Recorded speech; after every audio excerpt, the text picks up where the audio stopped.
What's up, boys? So today I'm going to talk about why I replaced my Apple Magic keyboard with the Keychron K4. But really quickly, I'm going to pat myself on the back for that baller ass intro that took over a week to fucking make. So you may be asking, why a mechanical keyboard? Well, I've been slowly upgrading my setup to be more ergonomic, as I'm not trying to get arthritis or carpal tunnel in the next 5 years. I still want to be MLG gaming in the nursing home, baby.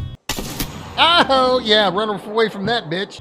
But aside from ergonomics, it really is personal preference, just whatever you really like. Some people like the sound and feeling of mechanical keyboards, which I agree is really freaking satisfying. But also the customization, as the K4 is hot swappable, meaning you can take out the keys and you can take out the switches to customize your whole typing experience and make it whatever you want it to be. So just a quick disclaimer, this is the second version of the K4. If you're wanting to buy used or secondhand, you might want to take some of these in mind. The biggest differences are ergonomics. The second one is far more tilted with the backside of it raised up higher. The keys overall have less rattle and just are more sturdy in place. And overall, they really upgraded the Bluetooth connection. It's much faster and just seamless overall. If you want to see a more in-depth review, you can watch this video. It'll be posted in the description. So one of the biggest selling points to me was the backlight. I am a hermit, blinds closed, room dark. I turn down the brightness on my monitor so I don't fry my eyeballs. It's hard to see what I'm typing, and if I'm gaming, I like to play a lot darker games.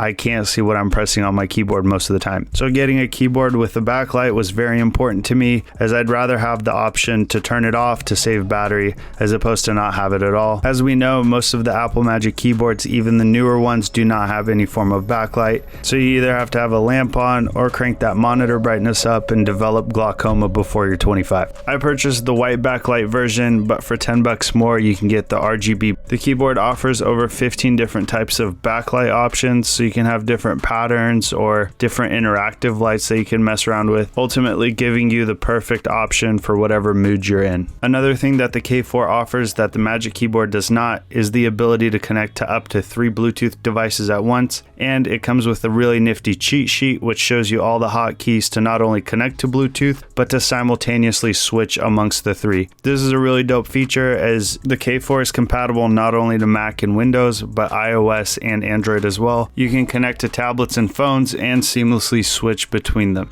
And if you don't really care for the wireless aspect of it, it does come with a USB-C to USB-A cable, meaning you can just leave it plugged in and not have to worry about the battery. On a full charge, the K4 lasts about 240 hours, give or take about 10 days with no backlight on, but that kind of defeats the purpose of why I got it, so that's why I tend to keep it plugged in.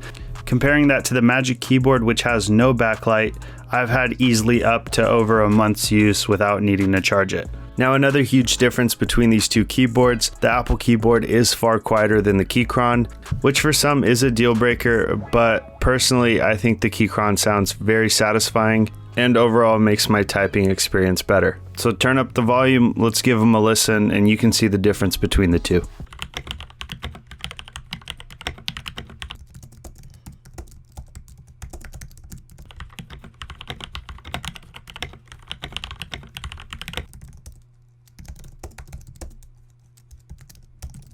Another big pro for the K4 is the price. The base model starts off at $69 when compared to the Magic Keyboard with the number pad that Apple sells for $150. That's almost an $80 difference, which you could definitely use to buy either a mouse or something else. And if you don't mind losing some keys, the regular Magic Keyboard still comes in at $100, still making the K4 significantly less than what Apple offers. So to wrap up my comparison, if you don't mind charging every couple of days or weeks, or even just leaving it plugged in, then the K4 is definitely a better choice than the Magic Keyboard. But if you don't care too much for either a backlight and or just prefer the aesthetic of Apple, then yeah, definitely go with the Magic Keyboard instead. So that's it for this video. I really enjoy this keyboard and wanted to make a video on it. I think it's phenomenal with all the features, and it has truly made my computing experience far better. Like always, if you have any questions, please comment them below and I'll try to answer them to the best of my ability. And if you enjoyed this video, please drop a like and maybe go check out some of my other videos. And I'll catch you guys on the next one. Deuces.